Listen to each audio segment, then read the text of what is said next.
Gumamit ako ng Kremdensada na nilagay sa chiller overnight.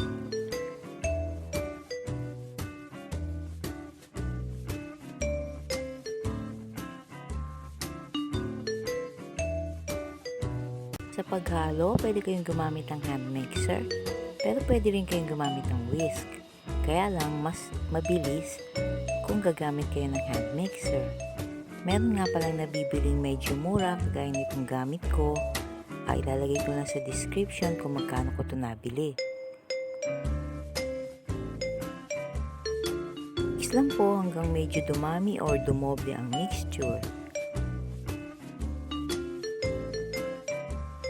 Sunod po ay ilagay na natin ang Evaporada. Ito po ay nilagay ko din sa chiller overnight.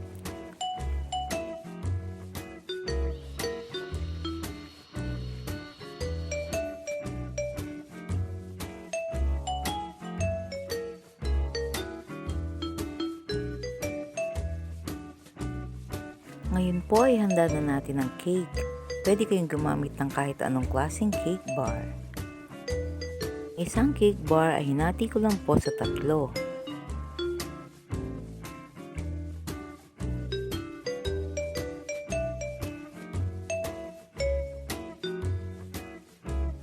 Ilagay ang isang piraso ng cake bar sa isang cup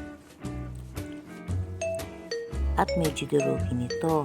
Pwede kayong gumamit ng kutsara para siksikin para maging firm ito.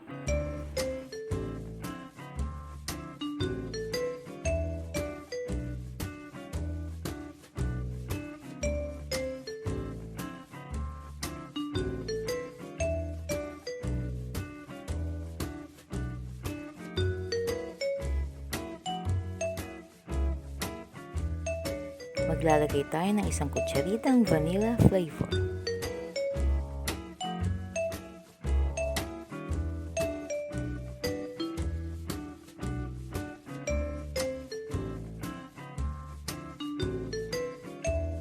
Naglagay ako ng almost 1/4 cup na mixture. Ang ginamit ko palang cup ay 2.5 ounce.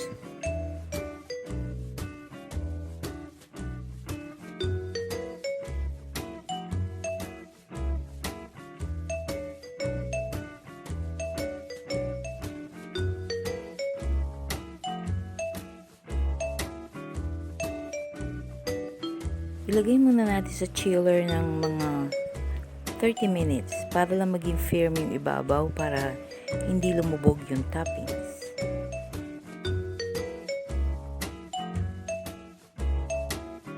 Toppings, gumamit ako ng mini nips, sprinkles at krimstix.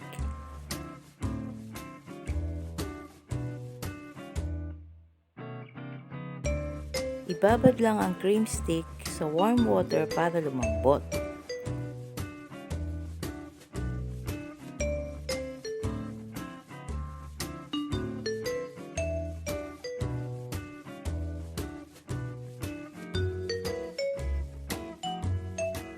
Kayo na bahalang mag-design ng gusto nyo.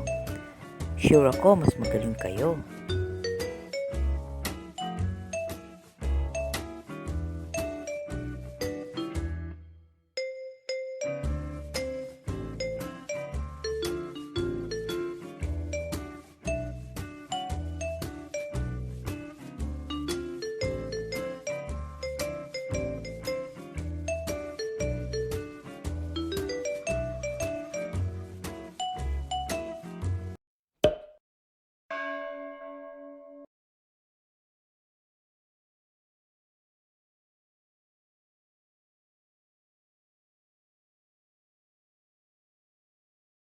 See you on the next video. Thank you for watching.